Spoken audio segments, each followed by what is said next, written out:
M. Thomas. Bonjour. Pouvez-vous nous expliquer comment s'est déroulée la saison dernière et comment s'annonce cette saison? Alors la saison dernière, la saison 2020, finalement a assez bien été. On a perdu par contre 120 autobus. Donc quand on dit 120 autobus, c'est les revenus qui vont avec et c'est une perte majeure, même énorme pour nous, une perte d'environ 60% par après à la visite québécoise. Mais heureusement, les visiteurs québécois étaient au rendez-vous. On a quand même eu presque le même pourcentage de visiteurs québécois que dans les années précédentes. Donc les Québécois sont revenus, même plus qu'avant, mais il reste que c'est une perte pareille. Mais par contre, on est content d'avoir pu offrir une belle place à visiter et un divertissement. Et aussi, la cuisine était ouverte pour les plats à emporter. Alors, on s'est comme faufilé, on a survécu. Parce qu'à chaque été, il y a quand même beaucoup d'autobus qui sont organisés de gens qui viennent de l'extérieur. Oui, c'est ça. C'est majoritairement, je dirais, à 90% des Européens. Et c'est sûr qu'eux, ils réservent très tôt. Donc déjà en janvier, on sait à quoi s'attendre. Donc pour nous, c'est très positif parce que ça nous permet de bien préparer notre saison. Et lorsqu'ils ne peuvent plus venir, ça crée évidemment un gros problème pour nous parce que on a une très grande autonomie financière avec nos revenus de nos entrées, de notre restaurant et de la boutique. Alors quand on perd tout ça, on dépend des subventions du ministère de la Culture et d'autres bailleurs de fonds, mais c'est pas l'objectif. L'objectif, c'est qu'on fasse des sous nous-mêmes. Mais là, il y a beaucoup de nouveautés. Oui, c'est ça. Alors, la grande nouvelle, c'est le nouveau site web. Alors, on l'a refait de fond en comble pour avoir un site interactif. Alors, ça aussi, c'est un effet je dirais presque bénéfique de la COVID parce que ça nous a permis de faire le virage numérique sur notre site web pour avoir des interactions financières directement sur le site web. Donc, on peut acheter son billet d'entrée, on peut réserver une visite de groupe et on peut faire des dons aussi parce que on peut aussi acheter sa carte de membre sur notre site web. Et en même temps, une autre raison pourquoi on voulait avoir un site web interactif où on peut faire des paiements, des virements d'argent, c'est qu'on lance aussi notre fonds de dotation. Le fonds de dotation qui est géré par la Fondation Gaspésie-Les-Îles et qui, lorsque nous, on ramasse $1, mais cet argent-là est doublé ou triplé par le gouvernement. Donc, c'est de l'argent qu'on ne peut pas dépenser, mais qu'on verse dans notre fonds de dotation, qui est ensuite doublé ou triplé par le gouvernement. Et nous, à long terme, on bénéficiera des intérêts que génère ce capital qu'on aura ramassé. Alors, c'est les trois grandes nouvelles. Le site web, le lancement de notre fonds de dotation et aussi notre nouveau logo qui chapeaute le tout. Puis une nouvelle appellation aussi. Une nouvelle appellation qui va avec ça aussi, encore une fois pour des raisons numériques, pour le référencement sur Google, pour avoir des mots-clés, des mots de recherche faciles. On s'en est limité au strict minimum, site Passepébiac, parce que ça dit ce qu'on est et ça dit où. Alors, c'est très clair, c'est très simple et lorsque quelqu'un veut faire le tour de la Gaspésie, il connaît un peu la géographie. C'est Passepébiac, c'est un lieu que je veux visiter. À Passepébiac, il y a le site. Donc, rapidement, on tombe sur notre site web et en même temps, ça a aussi l'avantage de fonctionner en anglais aussi. C'est site, c'est le même mot en anglais qu'en français. Donc, c'est site Passepébiac. Donc, ça fonctionne comme ça aussi. Il faut quand même aussi faire attention en tourisme à offrir un service qui permet la reconnaissabilité rapide. D'accord. C'est quoi les avantages d'être membre? Alors, en temps normal, évidemment, on a un grand rabais au restaurant. Alors, c'est toujours le cas, sauf que notre restaurant sera pas ouvert cette année. C'est seulement la cuisine qui restera ouverte pour des plats à emporter. On n'a pas voulu prendre une chance parce que on aura seulement vers la fin mai la réponse de la santé publique sur le déroulement de la saison 2021.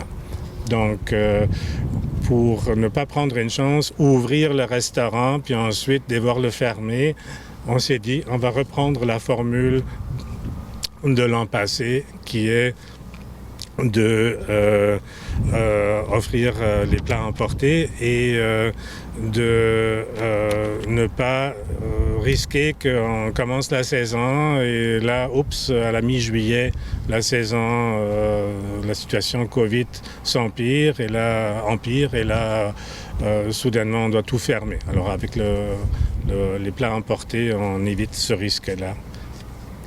Là, ça fait quand même un bout que vous êtes à la direction. Oui, maintenant, ça fait ma 7e année. Alors, évidemment, je ne bats pas Chantal Denis, qui est ici depuis 31 ans, mais c'est la doyenne de l'équipe du site. Mais moi, ça fait 7 ans que je suis ici, puis j'aime toujours ça. Il y a beaucoup de travail qui a été fait. Oui, beaucoup de travail. Oui, on a créé le poste de conservateur qui était occupé par Léonard Jordan avant. Puis maintenant, c'est Jeannot Bordage, qui est de la Baie des Chaleurs aussi et qui est un spécialiste de Charles Robin. Et c'est un membre de l'équipe qui va piloter aussi notre grand projet de reconnaissance internationale. D'accord. Puis là, vous avez, au niveau administratif, vous avez une nouvelle présidente. Oui, c'est ça. Alors, après, je pense une bonne vingtaine d'années, Fernand Alain a pris sa retraite du site. Bonjour, Fernand. Bonjour. Pouvez-vous nous parler de votre expérience en tant que président du conseil d'administration?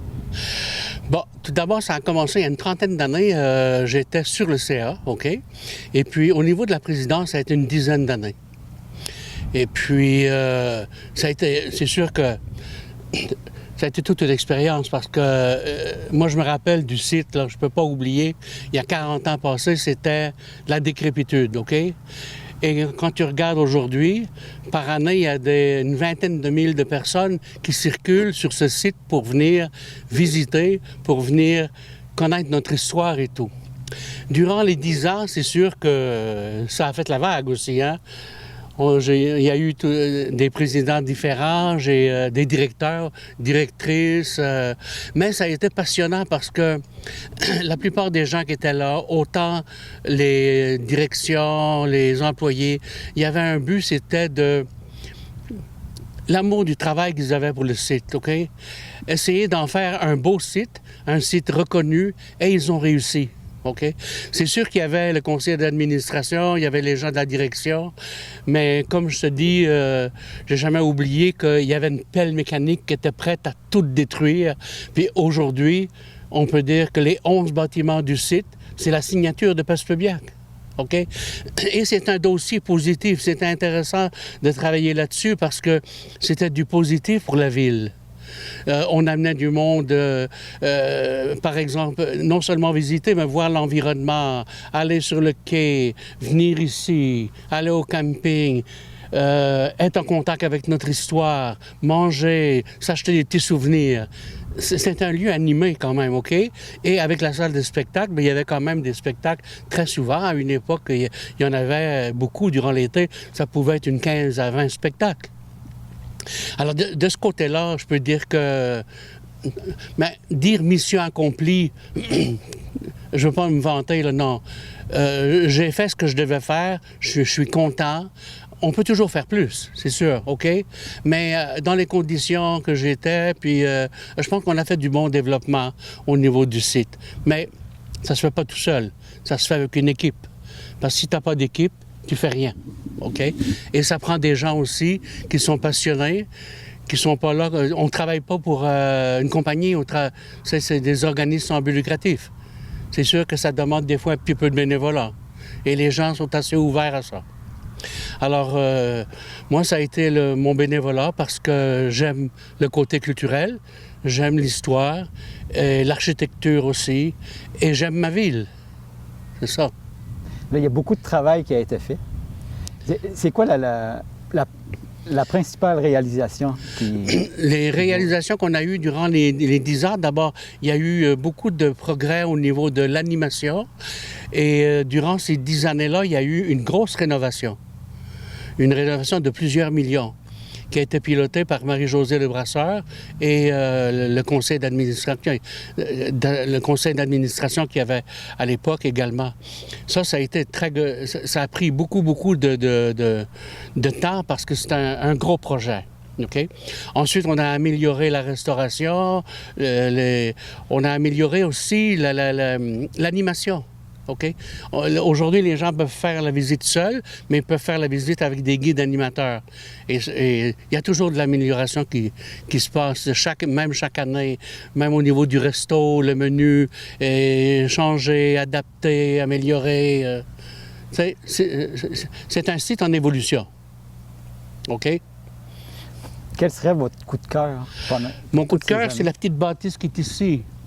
Ah oui? Pourquoi elle est si importante pour vous? Elle est importante parce que, d'abord, elle est belle, son architecture et son histoire, parce qu'elle date de 1788.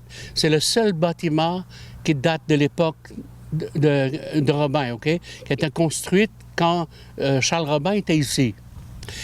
Et ça a été ils l'ont construit sur le modèle d'une petite chapelle, OK? Style italien un peu, parce que durant quand les corsaires sont venus, ils n'attaquaient pas, il paraît, les chapelles. Ça fait que... Mais la poudrière, ça a été... le but, c'était de mettre la poudre entreposer la poudre à canon. Il paraît que ça n'a jamais vraiment servi, mais quand même, aujourd'hui, je peux dire qu'elle a résisté au feu. Même, je pense que le toit n'avait pas brûlé, rien. Alors, elle a résisté, elle est belle, on l'a rénovée, la porte n'est pas d'origine. La porte d'origine, on la garde comme un artefact au site. C'est une porte qui a été refaite par un artisan, le même modèle que l'original. Et à l'intérieur, il y a plein de graffitis aussi. Les gens écrivaient parce que des fois, il n'y avait pas toujours de papier. Ça fait que, au lieu de prendre des notes, ils écrivaient un petit peu partout différents messages. Alors, c'est un... Malheureusement, elle est loin du site, elle est complètement séparée. Moi, j'avais un rêve, mais c'est pas un rêve qui va avec le ministère de la Culture, OK? Mon rêve, c'était d'amener la poudrière au centre du site puis l'illuminer le soir et la faire voir. C'est sûr qu'ici, elle n'est pas vraiment dans le circuit, mais elle est à son emplacement d'origine. Et pour le ministère, c'est important. Tu sais, je les comprends, là, tu sais, je critique pas ça, mais sauf que moi, je me dis, on déplace des bâtiments historiques aujourd'hui, on déplace des maisons historiques, on peut même déplacer la poudrière, elle est toute seule ici, elle s'ennuie. Qu'est-ce que tu veux? Mais, puis, en tout cas, ça, c'est un rêve, mais c'est pas grave. Le rêve que j'ai, c'est que le site puisse continuer et que les gens qui nous dirigent à la ville, pour eux, que ce soit important, le site, et qu'ils investissent dans le site tout le temps parce que c'est une belle signature. On n'a pas beaucoup de PME ici, c'en est une parmi tant d'autres.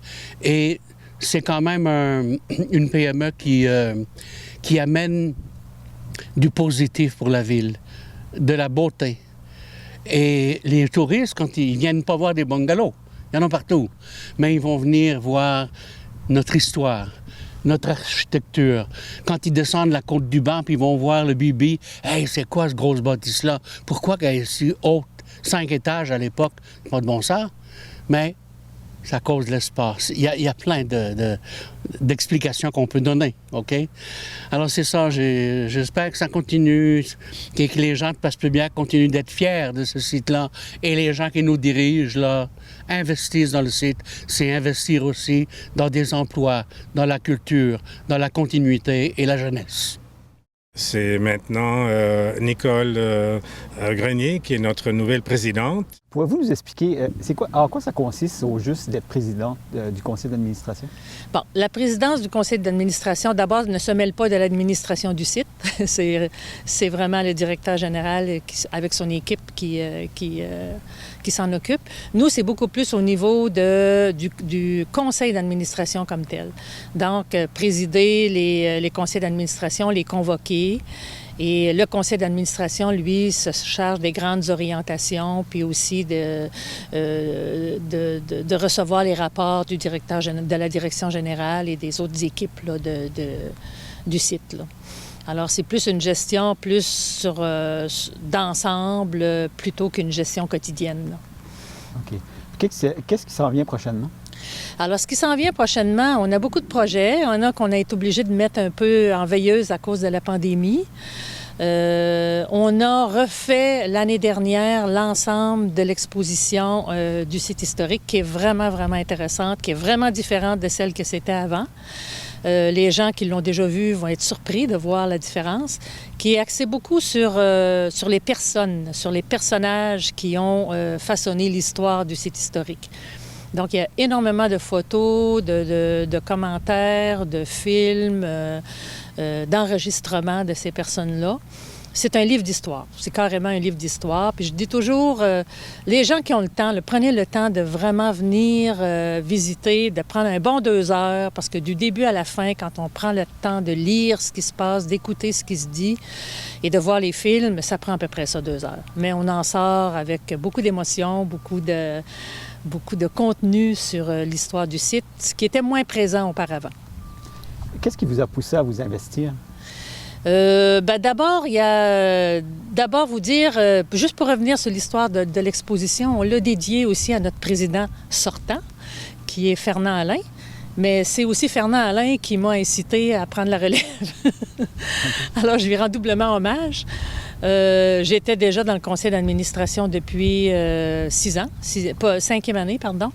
Et de là, j'ai dit, bon, je peux bien prendre la suite, même si les chaussures sont un peu grandes, mais je pense qu'avec la bonne volonté, puis on a tellement une bonne équipe, puis une bonne équipe de travail, puis un bon CA, que c'est quand même assez facile. Alors moi, je pense qu'il faut, à un moment donné, c'est ça, il faut faire la continuité de ce beau projet-là. Avez-vous un premier objectif à atteindre? Bon, un objectif, c'est plus de donner suite à ce qu'on avait commencé dans le mandat précédent, c'est-à-dire continuer à développer notre site. C'est sûr qu'on ne peut pas le rénover, c'est un site historique. Alors, ce sont des vieilles bâtisses, on doit les garder vieilles, mais en même temps, il y a une façon de mieux raconter l'histoire. Ça a été le premier volet qui est l'exposition. Le deuxième volet, c'est qu'on veut remettre l'ensemble des bâtiments dans leur facture ancienne. Et ça peut vouloir dire, et ça va vouloir dire dans l'avenir, c'est de construire un nouveau bâtiment d'accueil en dehors du site même, donc qui serait sur les lieux du stationnement, qui reprendrait tous les services qui n'étaient pas inscrits dans le site historique comme tel au départ. Par exemple, le restaurant, la salle à manger, les services administratifs, les bureaux. Alors, on mettrait ça dans un bâtiment complètement neuf, séparé du site historique. Et ce qu'il y aurait sur le site, ce ne serait que les vieilles bâtisses avec leur histoire. Dans un objectif à moyen terme d'aller demander une reconnaissance pour une inscription au patrimoine de l'UNESCO. Alors ça, c'est vraiment intéressant parce que ça donne une facture mondiale, d'une part, à notre site. Puis en même temps, ça vient aussi avec des sous. Ça, c'est pas à négliger non plus. Donc, il y a un financement qui est plus récurrent à ce moment-là. Mais pour ça, il faut d'abord procéder à remettre tous nos bâtiments en état. Et on a aussi un conseil d'administration légèrement renouvelé aussi. Et c'est sûr, on essaie toujours de garder des membres pour garder la mémoire vivante dans le CA. Donc, on a deux nouveaux membres du CA, justement Sandy Beebe de New Carlisle, parce que c'était important qu'on ait un membre de la communauté anglophone qui se joint à notre CA parce que on a quand même un certain héritage anglais, anglophone aussi avec évidemment les anglo-normands, Charles Robin, tous des gens bilingues. Puis là, prochainement, y a-t-il d'autres nouveautés qui s'en viennent? Y a-t-il d'autres objectifs que vous voulez atteindre? Alors, le grand projet qui fait partie de notre plan d'action à long terme, c'est la construction d'un nouveau pavillon où on veut regrouper tous nos services et on veut à ce moment-là dégager les bâtiments historiques de nos bureaux, par exemple, qui sont dans le hangar Le Boutillier.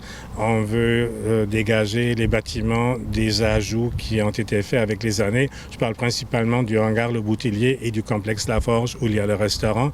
Alors, si on pouvait regrouper nos services dans un bâtiment, en même temps, ça nous permettrait de mettre en vedette le bateau Marie-Thérèse qu'on reçoit du musée du Canada Atlantique et qui est un bateau qui a été construit à Passepébiac il y a plus d'une cinquantaine d'années. Et c'est un bateau extrêmement important pour l'histoire du site. Et on rêve d'inclure ce bateau-là dans ce bâtiment principal.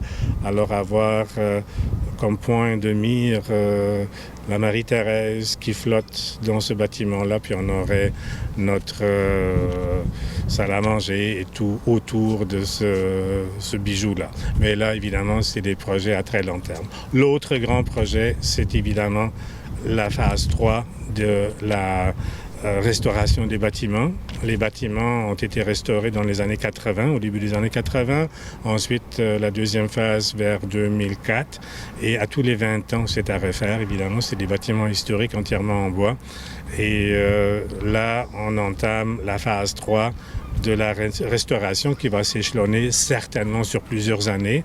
Mais ça nous permettra de mettre le tout aux normes de la Charte de Venise qui nous fera adhérer à la démarche de la reconnaissance de l'UNESCO, donc une reconnaissance internationale. Ce sera un peu le couronnement d'une démarche de plus de 40 ans qui a démarré en 1977 avec la sauvegarde du site, la reconnaissance par le ministère de la Culture du Québec en 1981, la reconnaissance du gouvernement fédéral du Canada en 2001 et maintenant, on espère que pour bientôt, on aura la reconnaissance internationale de l'UNESCO.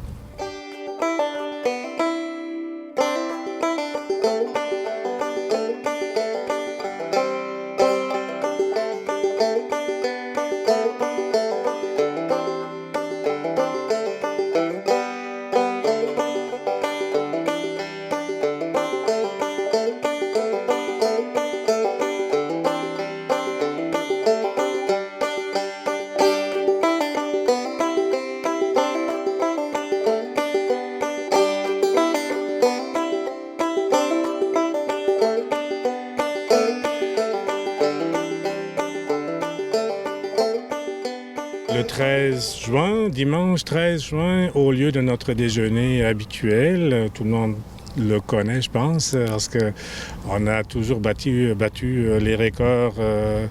Le dernier qu'on a tenu en 2019, on a servi plus de 300 déjeuners. Alors ça, évidemment, on ne peut pas le faire en ce moment, c'est interdit. Alors on va faire le lancement officiel de la saison au BB et ça sera le lancement officiel de notre logo, de notre site web et surtout du fonds de dotation où on présentera notre démarche pour le fonds de dotation et on sollicitera évidemment l'appui de toute la population pour nous encourager à pouvoir réaliser tous nos plans que j'ai énumérés déjà.